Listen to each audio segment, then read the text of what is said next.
Police সুন্দর করে কথা বলে বা পুলিশ আসলে নরম সুরে কথা বলে, এইটা এই দেশের মানুষ সম্ভবত ভুলতে বসেছে। কিন্তু সারা পৃথিবীর পুলিশিং এবং আমাদের পুলিশিং নিয়ে জনগণের পারসেপশনও ভিন্ন।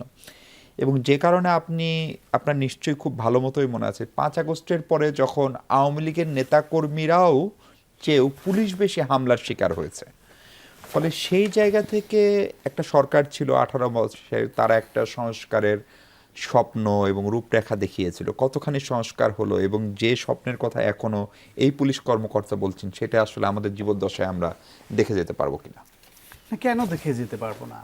এটা যদি একটি সরকার যদি মিন করে যে আমি জনবান্ধব পুলিশ গড়ে তুলব, তাহলে পুলিশের মধ্যে যারা সরকারের এই মিন করাটাকে এগিয়ে নিবে না, তাদের সাইড হয়ে যাবে, তারা চাকরি ছেড়ে চলে যাবে অথবা গুরুত্বপূর্ণ পদে থাকবে না। যারা সরকারের এই চাওয়াটাকে এগিয়ে নিবে তারা লিড দিবে পুলিশে।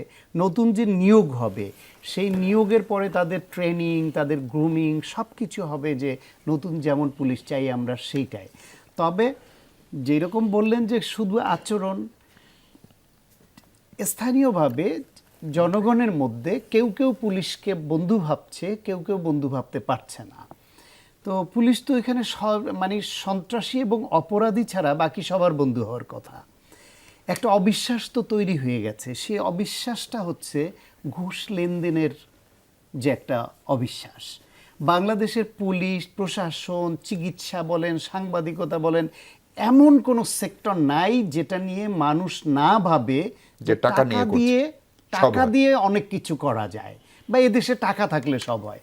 এখন এই যে এদেশে টাকা থাকলে সব হয়, এই ধারণাটাকে যদি আমরা একটু আস্তে আস্তে সরিয়ে নিতে পারি, যে মানুষ যদি বুঝে যে না, আমি অন্যায় করেও টাকা দিয়ে পার পাইনি, চার্জশিটটা আমার টাকা দিয়ে আমার নামটা ফেলতে পারিনি, কিংবা আমার ছেলেটা গ্রেফতার হয়েছে টাকার জোরে, তাকে আমি থানা থেকে বের করে নিয়ে আসতে পারিনি, কিংবা আদালত থেকে আমি টাকার জোরে অপরাধী সত্ত্বেও জামিন করিয়ে আনতে পারিনি যখন তখন।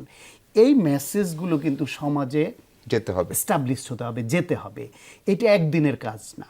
এখন এই মেসেজটা প্রতিটা গ্রুপকে, প্রশাসন বলেন, পুলিশ বলেন, বিচার বিভাগ, সাংবাদিক, চিকিৎসক, পেশাজীবী, সবার তরফ থেকে আস্তে আস্তে যখন আসতে শুরু করবে, কিন্তু সবার তরফ থেকে কিভাবে আসবে?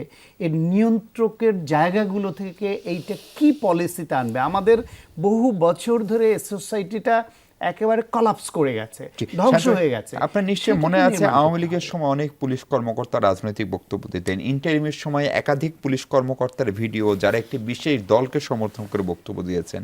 এমনকি দুঃখজনকভাবে এবার পুলিশ সপ্তাহেও একজন সিনিয়র কর্মকর্তা, তার দলীয় আনুগত্য থাকতেই পারে, তিনি ভোটার হতেই পারেন, কিন্তু সেটা প্রকাশ করেছেন।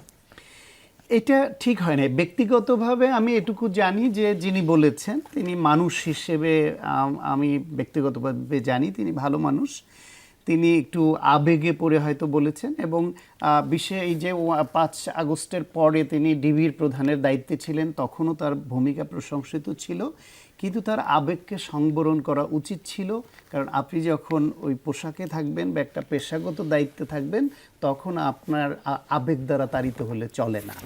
আমরা ব্যক্তিগতভাবে সবাই আবেগতাড়িত হতে পারি, আমি কোনো বিশেষ দল, বিশেষ নেতার প্রতি ইমোশনাল হতেই পারি, কিন্তু যখন আমি দায়িত্বে থাকি, আমি যখন চিকিৎসক, তখন আমি কোনো দলীয় আনুগত্য নিয়ে কোনো রোগী দেখতে পারি না, আমাকে তখন চিকিৎসকই হতে হয়। আপনি যখন সাংবাদিক, তখন আপনাকে কোন দিকে আপনি ভোট দেন বা কোন আদর্শিক রাজনীতি অতীতে করেছেন, সেই অবস্থান থেকে তো সাংবাদিকতা করলে হয় না। ফলে এটা ভুল হচ্ছে, এটা কমে আসছে, অনেক কমে আসছে। আমি আশা করছি যে এরা যথেষ্ট বিচক্ষণ এবং সিনিয়র অফিসার, এটা কেউ করবেন না এবং কাউকে করতেও দিবেন না। কারণ প্রধানমন্ত্রী নিজে তো এটা পছন্দ করেন না। প্রধানমন্ত্রীকে কেউ যদি একটু ওয়েলিং করার মতো বক্তব্য দেয়, সেটা তো নিরুৎসাহিত করেন, সঙ্গে সঙ্গে না করে দেন, থামিয়ে দেন। তবে এইখানে হয়তো খুব সিনিয়র অফিসার বলে তিনি সঙ্গে সঙ্গে ওইখানে একটা বিশেষ একটা ফর্মাল প্রোগ্রাম বলে তিনি না করেননি, কিন্তু নর্মালি ইনফর্মাল মিটিং টিটিংয়ে তিনি নিষেধ করেন। মানে এই দেশে আমরা তো এই মাটিতে বেড়ে ওঠা, একই রকমের চরিত্র নিয়ে বেড়ে ওঠা বিভিন্ন দলের মানুষ। এখানে তো একই কালচার, একই রকম অনিয়ম দেখে অভ্যস্ত হয়ে ওঠা, ফলে রাতারাতি সব পরিবর্তন হয়ে যাবে এটা আশা সেটা করা ভাবা ভুল। কিন্তু আমি প্রধানমন্ত্রীর যে চাওয়াটা, সেখানে সাংঘাতিক পজিটিভ অবস্থান দেখি।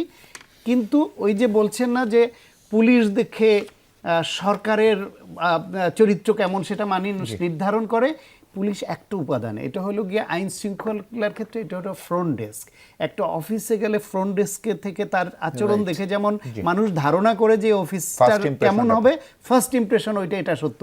কিন্তু যারা পুলিশের কাছে যায়, যারা বিভিন্ন অন্যান্য সচিবালয়, বিভিন্ন কাজে, বিভিন্ন দপ্তরে যায়, ওইটা তো ফ্রন্ট ডেস্ক। ফলে পুলিশ এবং প্রশাসন এই দুইটা গুরুত্বপূর্ণ।